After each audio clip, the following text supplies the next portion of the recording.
I very much thank my right honourable friend for that response. And I think it is important that the government recognises the current position. Whatever the possibilities of how people may vote in this place or what the EU may respond to requests of extensions, the Minister is absolutely right to suggest that the current legal default position is that the United Kingdom will be leaving the European Union on the 29th of March with or without a deal. And I think it is important that the front bench recognise this in more than one sense, because the narrative that seems to be emerging from number 10 is that Parliament has not expressed its view as to what it wants.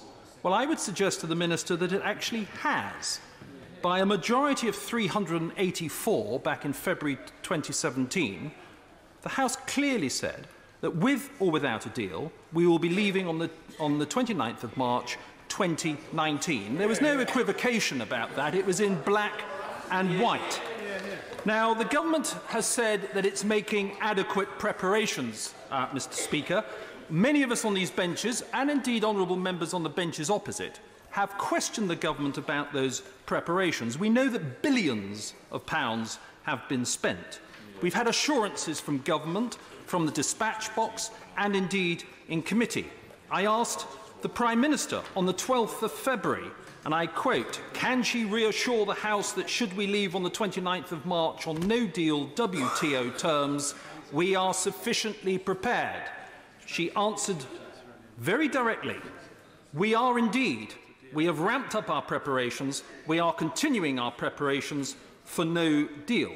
Now, the reason I raise this UQ, Mr. Speaker, is that reports in the media, and indeed some reports emanating from this place, suggesting that a no-deal Brexit will prove a profound economic shock, mirror the incorrect warnings before the 2016 referendum, and are causing, and this is the important point for members to appreciate in this place, as we sit in this Westminster bubble, that these pronouncements are causing concern across the country. And it's very easy for members opposite to say, "Oh, don't worry about it." But actually, for a lot of people sitting in their homes, these dire predictions of economic gloom, which are unfounded, are causing concerns. And I would remind the Minister that prior to the 2016 EU referendum, Mr. Speaker, there were dire predictions of 500,000 extra unemployed, which proved unfounded, so much so that the Bank of England had to apologise, amongst others.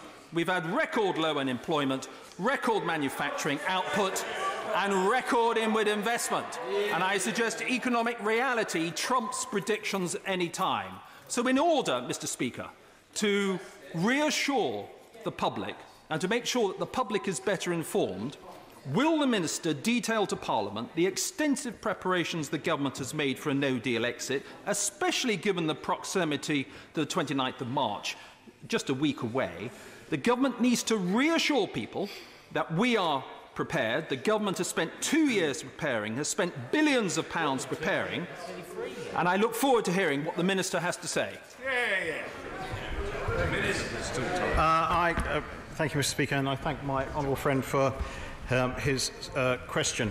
I found it quite interesting that he was being barracked for pointing out how strong our country's economy is by the other side of this House. I thought they would be proud in those matters. To just give him I hoped in my opening statement I gave a sense of the statement of fact on where preparations are at and a sense of how much preparation government has been doing for since actually August 2016. It's been ramped up obviously in the last few months, but as I mentioned, anything from well, there is a let me list a handful of points, just to make the point. Again, there are over 550 no-deal communications that have been sent out since August 2018. We made 300 stakeholder engagements since February. We've been signing international agreements with our trading partners and rolling over others. There are 11,000 people working on EU exit policy and programmes across government. A number of IT programmes are ready to go should we need to activate them. We've published the HMRC Partnership Pack, containing more than 100 pages of guidance for businesses on processes and procedures at the border in a no-deal scenario. The government has been preparing assiduously and quietly behind the scenes, Mr. Speaker, for no deal. Assiduously and quietly because we want to get a deal over the line, and that is the most important thing for us. Which side? Which side?